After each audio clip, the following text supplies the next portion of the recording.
मंच पर आसीन योगी जी की सरकार में माननीय कैबिनेट मंत्री हमारी बड़ी बहन श्रीमती बेबी रानी मौर्य जी, पूज्या साधना श्री देवी महेश्वरी जी, संगठन में हमारे नेता प्रदेश महामंत्री और माननीय सदस्य विधान परिषद श्री संतोष सिंह जी,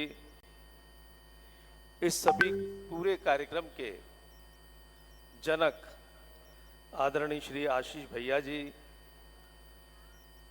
श्री जगदीपिका पाल जी जो नहीं है लेकिन नाम है इसमें, राकेश गर्ग जी, अभिनव मौर्य जी, संजीव महेश्वरी जी, संचालनकर्ता रामे जी, सम्मानित मंच, उपस्थित सभी अतिथिगण, प्यारे बच्चों, ये दृश्य देखकर एक वाक्य मेरे हृदय से फूट रहा है कि भारत के विशाल आंगन में महापुरुषों की आत्माएं फिर फेरा लगाती हैं। कौन अंजलि जल भरकर उनका तर्पण करता है। आज ये कार्यक्रम शिवाजी महाराज के लिए तर्पण है, उनको अपना कुछ अर्पण है, उनका स्मरण है। और यकीन मानिए जब आप इसको देख लेंगे तो ये आपके लिए संस्मरण बन जाएगा, आजीवन संस्मरण बन जाएगा। क्योंकि मैंने लगभग 24 साल पहले आगरा में इसी नाटक को जानता राजा, जिसको संज्ञा दी गई है, पुरंदर जी एक महाराष्ट्र के थे, उनके दिशा निर्देशन में यह हुआ था, वह मेरे लिए आजीवन संस्मरण बन चुका है। आगरा के लिए विशेष इसलिए और हो जाता है कि आगरा की वह भूमि जिसमें शिवाजी महाराज के शौर्य, शिवाजी महाराज के साहस, शिवाजी महाराज के बुद्धि चातुर्य, छत्रपति शिवाजी महाराज की विलक्षण योजना बनाने की क्षमता, और योजना बनाना ही नहीं, उसे क्रियान्वयन कर ले जाने की अद्भुत प्रतिभा का एक अध्याय छपा है। इसलिए आगरा के लिए और महत्वपूर्ण हो जाता है। यहां हजारों बच्चे बैठे हैं, इसलिए मैं उनको संबोधित करते हुए कहना चाहता हूं कि आगरा की वो भूमि है जिस भूमि में शिवाजी महाराज ने औरंगजेब के मुंह पर थप्पड़ मारकर, जो उस समय दुनिया की सबसे बड़ी ताकत थी, उसकी जेल तोड़कर निकले थे, जिसको इतिहास ने एस्केप ऑफ शिवाजी कहा होगा, लेकिन मैं उसे स्लैप ऑफ शिवाजी कहता हूं। औरंगजेब के मुंह पे तमाचा था।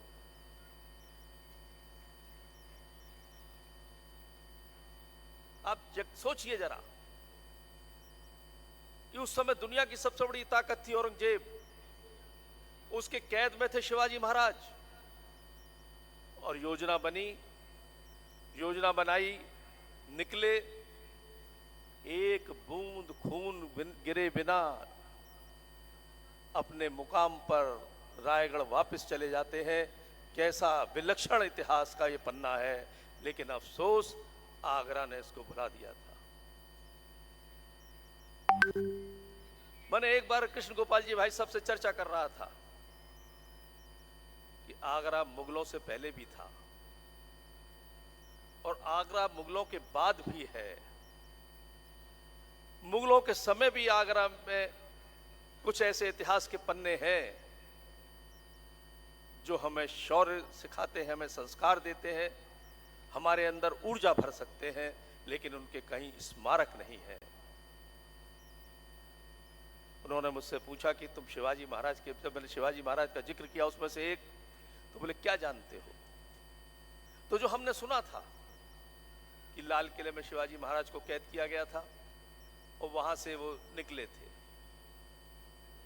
उन्होंने कहा नहीं, शिवाजी महाराज तत्कालीन जयपुर महाराजा मिर्जा राजा जय सिंह के बेटे राम सिंह की कोठी में बंद थे, वहां नजरबंद किया गया था और वहां से निकले थे।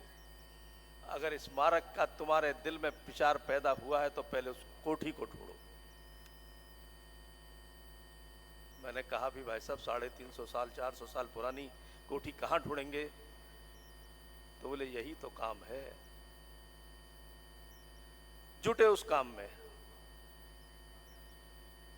कोठियों के इतिहास तलाशे, देखा।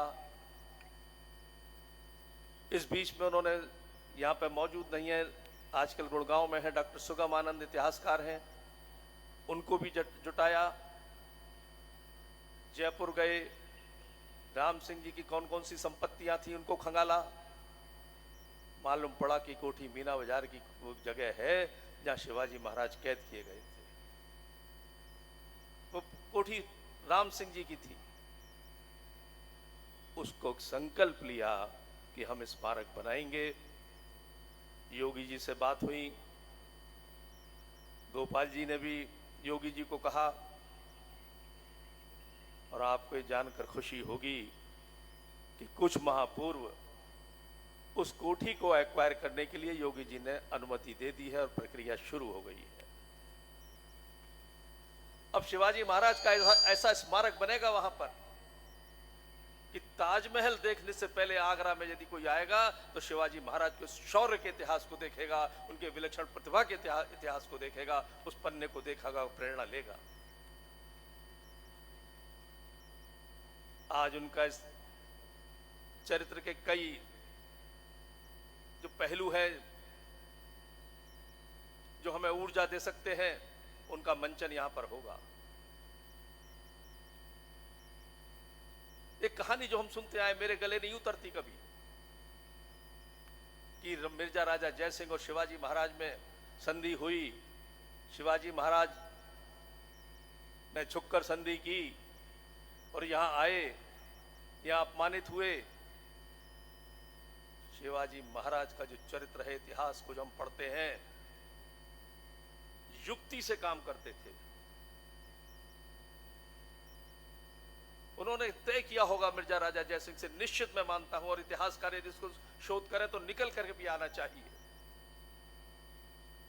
उन्होंने मिर्जा राजा जय सिंह से कहा होगा कि तुम जो गुलामी करते हो विदेशी आक्रांता की, अरे मैं हूं, उसको मार दूंगा, मुझे उसके पास तक पहुंचा दो, झपट के मार दूंगा, सिंहासन तुम्हारा होगा दिल्ली का।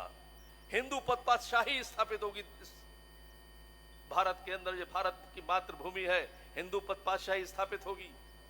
जीत के तहत वो आगरा आए थे, वरना इतिहास के पन्नों को खंगा लिए। क्या कारण था कि शिवाजी महाराज वहां से कई धनी मानी लोगों को साथ लेके चले, बहुत बड़ी सेना साथ लेके चले, जहां पड़ाव डाला वहां सेना की टुकड़ी छोड़ी, कुछ धनी मानी व्यक्ति छोड़े जिन्होंने उनकी इंतजामात किए। ये सब मैंने इतिहास में जब खंगाला है तो पढ़ा।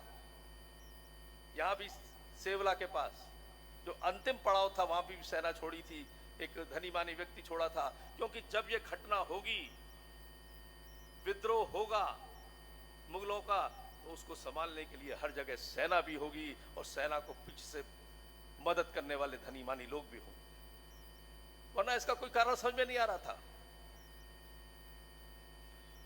और वही हुआ। उन्होंने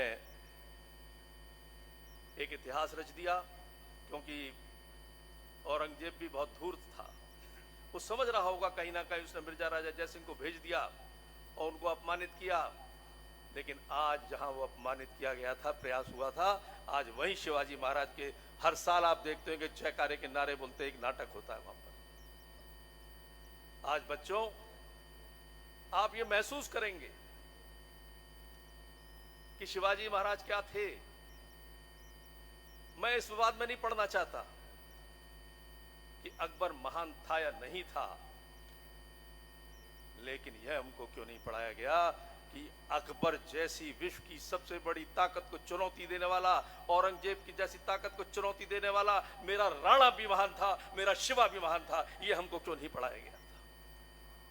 आज वो सब मंचन हो रहा है, आप सब लोग देखेंगे, आगे आने वाले इतिहास में भी आप पढ़ेंगे। इन्हीं शब्दों के साथ अपनी वाणी को विराम देता हूं। धन्यवाद।